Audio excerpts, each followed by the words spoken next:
With this video, I'd like to announce the shift to a new phase of sharing and a shift to a new phase of training that has occurred on the coattails of a very successful Level 1 and Level 2 Power Tai Chi training.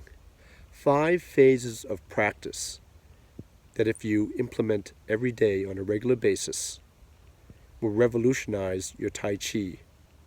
There's no doubt that Tai Chi is a great art and discipline.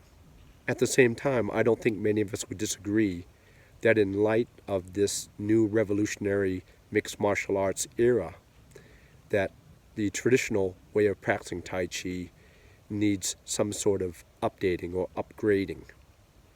This was one of the things on our agenda as we embarked on the recent training. So while the context of this research was on introducing the G power pressing and the short power close range combat research, what came out of it was an expanded view of Tai Chi as a complete skill set. That if you incorporate a little bit of each of these in every one of your practices, it will expand your inquiry and your repertoire to be able to accommodate modern day challenges. The first phase is the solo form. Second phase is what I call core power. In this training, we use the G power pressing, but in terms of a general formula, you don't have to do G power pressing. Whatever happens to be your core power building method, 2-person practice, that would be the core power training. That's phase 2. Phase 3 would be your stem power training. In this training, we use the short power close range repertoires that I learned through the Yang training.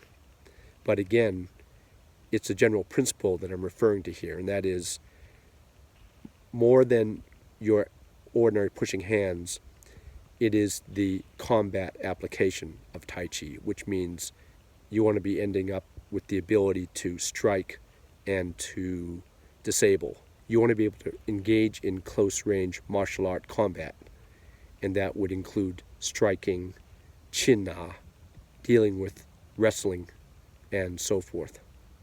The fourth phase is timing and distance training. That is, you square off at a distance with your partner. They could either have a weapon or empty hand. Either way, you're out of striking range. And then practice using your Tai Chi skill to engage from that standard sparring distance. And then the fifth phase would be meditation and repair.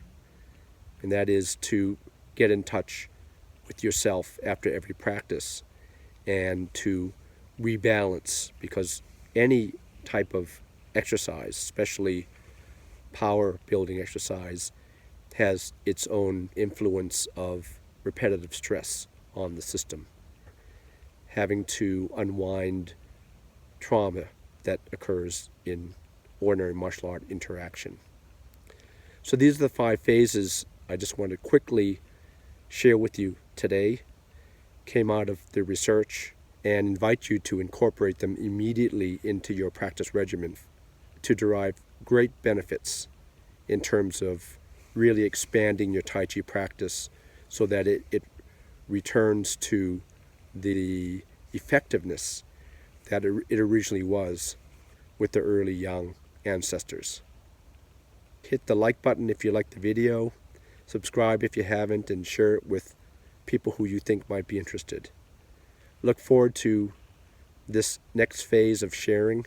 A lot more information coming through now that a very solid base of practitioners of 10, 20, 30, 40, even 50 years experience have verified the almost immediate and revolutionary benefits of the training that we're bringing through. Great to connect with you again. This is Dr. Mike.